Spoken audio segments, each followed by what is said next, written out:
If you are getting ready to travel with two little ones, fret not. It's not impossible. Just learn from my mistakes, what not to do, and what to do. Traveling with small children can be a daunting task, but with thorough preparation and realistic expectations, you 100% got this. Yes. Here is our very first international trip with our 3-year-old and her baby sister. It was a wild ride, so buckle up and let's go! Bye!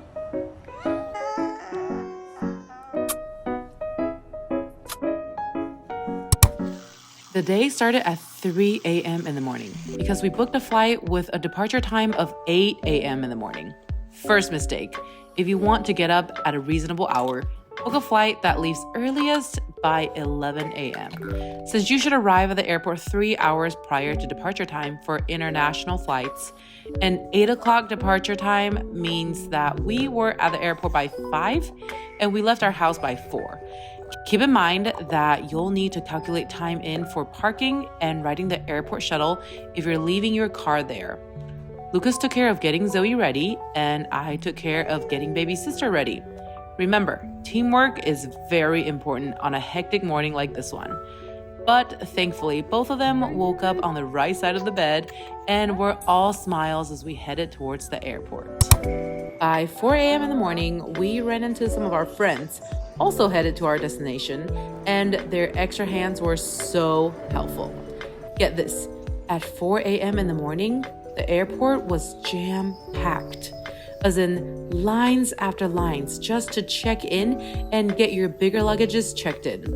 We stood in line for over 1.5 hours, and you could just feel the tension and anxiety in the air. There were people yelling and babies crying. But thankfully, little sister fell asleep, and Zoe had plenty of snacks to keep her calm and steady.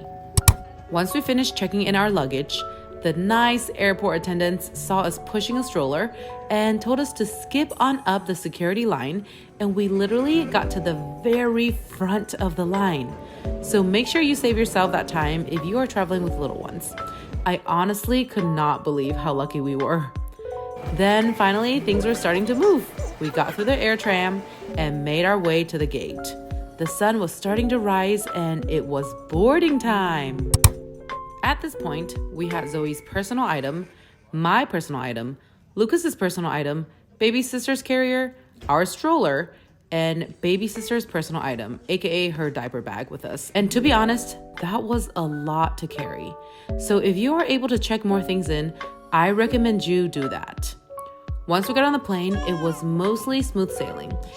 If you make it on the plane, give yourself a big pat on the back because at least you'll make it to your destination. Once we got on the plane, we gave Zoe a lollipop to help her ease the pain of any ear popping when the plane ascends.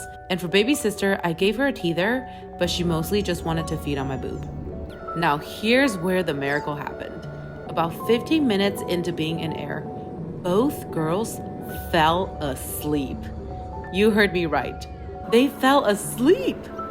Am I living in a dream or am I living in a dream? The background noise of a plane must have been so soothing to them that it drove them into deep sleep. Our destination was only a 2.5-hour ride away, so they slept at least half of it away. The other half? Well, Lucas actually woke Zoe up halfway into the trip because he could feel her head heating up a lot.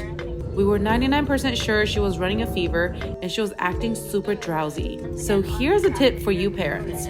Always carry some baby Tylenol when you're traveling. The ones in powder form. Lucas happened to have some in his backpack from our last trip, and thankfully Zoe's fever was down once we descended. She still seemed pretty sleepy, but her head didn't feel as hot anymore after we gave her some Tylenol. Once we got to our resort, we let the bellhops take our luggage. And that was a big mistake because then we had to wait around for our luggage to arrive. And of course, baby sister had a blowout and she just had to stay naked until our luggage arrived. Overall, it was not as difficult as I could have imagined, but some of the biggest things I would do differently would probably be 1. Book a flight that was later in the day. 2. Check in more luggages so you're not carrying 2 babies and a bunch of bags while stress walking throughout the airport. 3, bring more kid-friendly medicine. And 4, keep our luggage with us once we arrived. Other than that, it was a totally doable thing.